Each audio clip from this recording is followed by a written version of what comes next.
Hey everybody, Monkeywrenchmike here. We are back as the helicopters are flying overhead with a video to show you what you can do to get your Mercedes back on the road when it just won't start. I'm going to tell you what happened to me, the steps I went through to fix it, and how you can get your Mercedes W140 back on the road.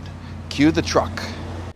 You really have to be kidding me, right? See all the little pistons? All right, it looks like snow. That's hail, folks. Rolls-Royce Dawn. Oh my goodness, why is my life so fun? Come on, car, you're floored. I'm flooring a V12 engine. You thought this was going to be perfect, right? Why can't I, fall in love with a Lexus? Monkeywrenchmike. Mike. Yay! I'm in the car. Here's the car. Yep, this is the 1997 Mercedes S500 I have chosen to keep. You'll notice all the other cars are gone. Yep, this is the one I'm keeping.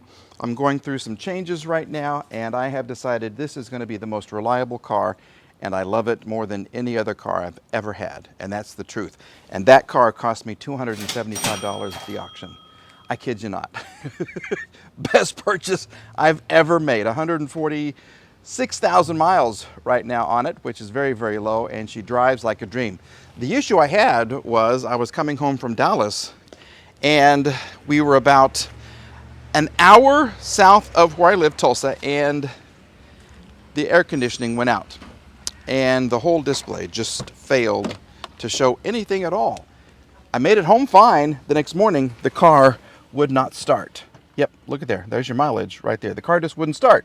So here's the steps to go through if you find your W140 or any other model, lots of other models in the Mercedes catalog, not able to start, okay? Let me take you through step by step what to do, what to check first, and then I will show you the really, really weird situation that kept me from getting back on the road. All right, talk about perfect timing. That's the truck that just brought me, let me hide the address, my brand new fuel pump for this car right here, because I want to keep driving this for another 40 years. Yep, I love it. I love it so much. I'm going to keep it on the road forever and ever, so I got a new fuel pump for it. What you want to do, though, when you have a car that will not start, you know you need spark, you need air, you need fuel. In my experience with all these Mercedes, I always have spark unless there's something wrong with the immobilizer. There's always air, so I really have to worry about that. So fuel becomes the question that you really need to get answered.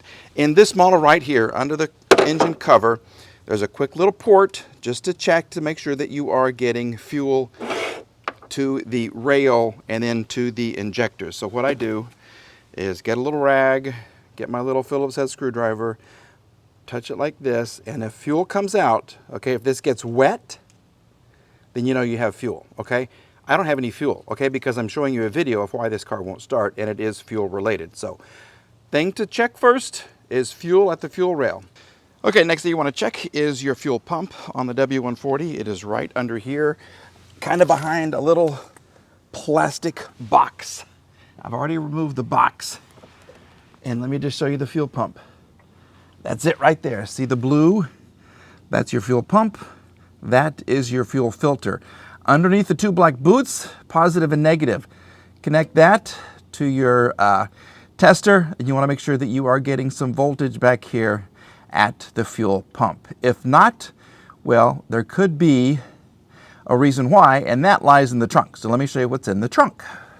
In the trunk, this is your rear fuse box, okay? This says main fuse box. It's for the trunk, and if you go down here, you look right here, fuse number 13 is for your fuel pump. So you've got 1, 2, 3, 4, 5, 6, 7, 8, 9, 10, 11, 12, 13 right there. So you want to pull it out. It's a 30 amp fuse. You want to make sure that that is good. If it's not, replace it and you should be good to go. There's also a relay. So what you have to do to find the relay is lift up the cover, and your relay is the silver box right here. This is your fuel relay. Sometimes these will go bad. I had one go bad on me. There's a way to test it to make sure that it is good, and let me show you how you can test it. Let me take this off. Sorry about the camera work. Let go. Okay, let go. Here we go. So here's what she looks like, and what you want to do is jump there are two relays, and there's two little ports right here. 30 and 87 are the two that you want to jump. Here's what you're looking for. See where it says 30 and 87? Those are the two places where you want to insert your little jumper wire. So the relay sits kind of like this. We're going to go to 30 to 87, so it's the second and the third on the outside. So we're looking here for second and third on the outside. Once you jump these two, your fuel pump should come on if everything else is fine, okay? So we're going to jump this.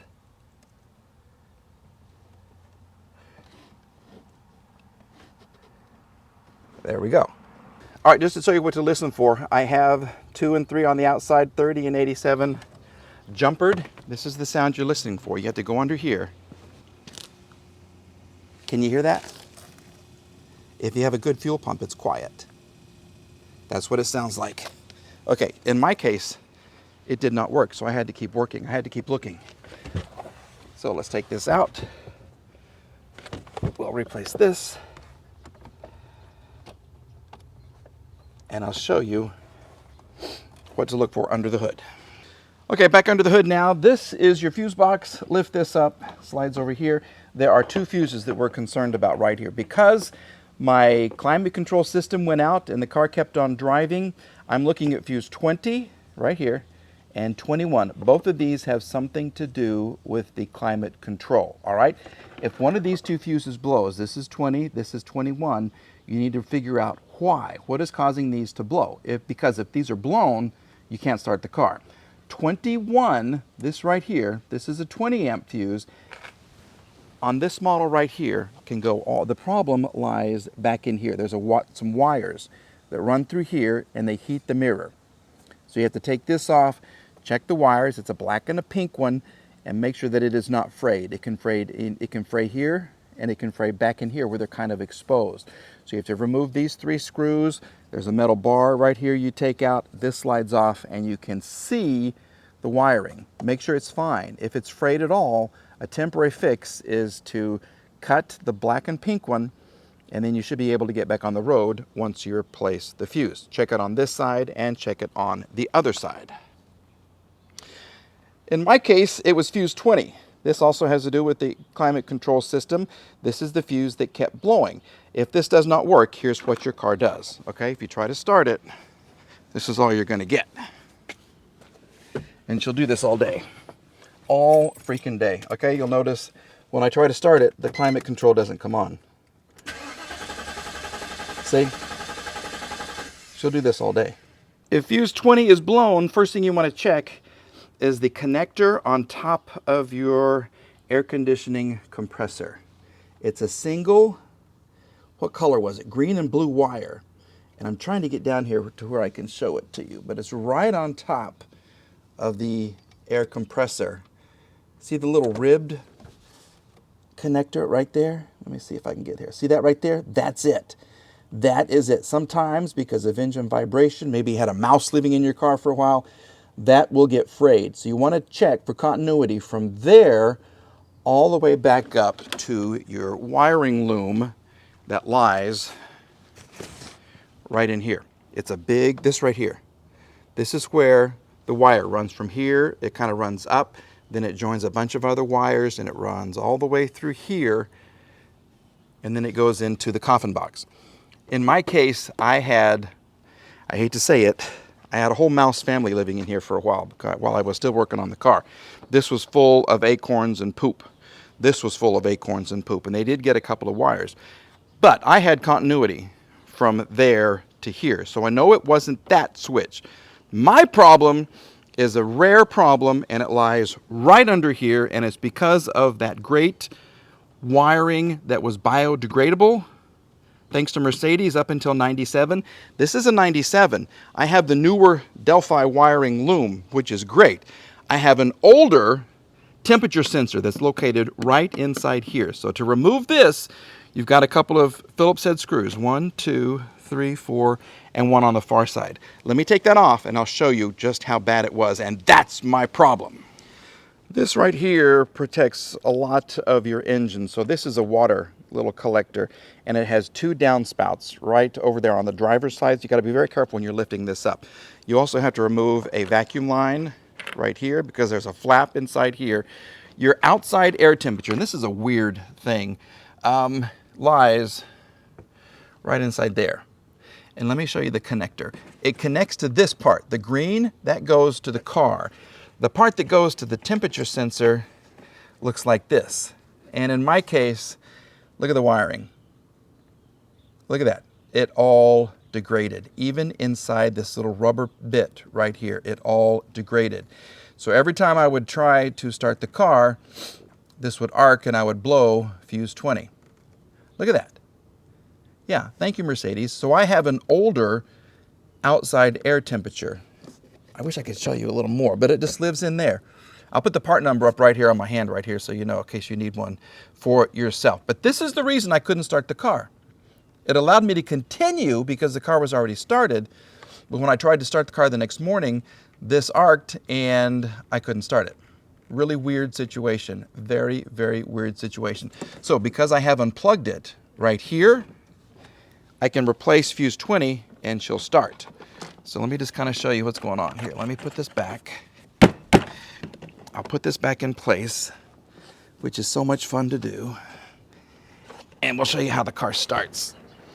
She's all buttoned up. We have our vacuum connector to the flap right here connected. I have left, all right, that horribly degraded wiring connector unconnected. We'll put a new fuse 20 right in here. This goes into the 20 spot. There we go. It's a little 10 amp fuse, a little red fuse. We'll connect this and she's gonna start and she's gonna purr like a kitten because I love her.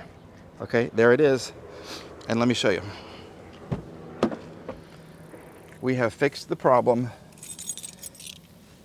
And I don't know why fuse 20 and 21 have something to do with the starting system. I don't know, I can't figure it out, but watch. There we go. And you'll notice right here, this is good. Yep. Now I've read if you leave the car off, unplugged, try the rest, little rest button right here, and if this comes on, then it's not 20, it's 21. I haven't checked that myself, but I did see that somewhere on one of the boards. So there you go. And this is why I love the car. 1997, this car is 25 years old. And look at that. Steady as can be. She doesn't shake or anything.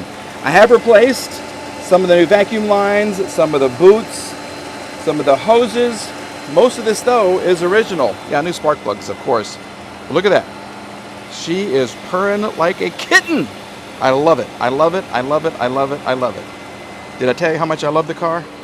I do. Absolutely 100%. There's the cooling fans. Thank you very much. And voila. So there you go. Another video right in the can, and it's going to solve you a big problem, a big headache, and it's going to save you a lot of money by having to have the car towed to a dealer or another mechanic and have them figure out it was a simple 10 amp fuse. Yeah, who'd have thought? You can have good wiring in a car and they can use in parts, older part with the bad wiring because it was just on the shelf. That was my case. Now, the air conditioner works fine without that outdoor temperature sensor. I don't really know what it does. I haven't researched that yet, but I may just leave it unplugged because she's doing fine. And I'm going to be driving her to Atlanta. Got a grandson who's turning a year older. So I'm going to go to a birthday party in Atlanta, and I'm taking my 25-year-old car that gets 23 miles to the gallon on the highway. Love it, love it, love it. Okay, I'm going to put in the new fuel pump, and then we're going to take a break. And then we're going to produce some more videos. So folks, if you are just finding the channel, thank you very much. Please like and please subscribe. If you've been with me since day one, I appreciate it. Thanks for coming along, and I'm going to pick things back up. Things are changing, things are getting better, so hopefully we'll get more cars in this stable and we can continue showing you guys how to keep these old Mercedes and other cars out there on the road, okay? Thanks for watching, everybody. Bye-bye.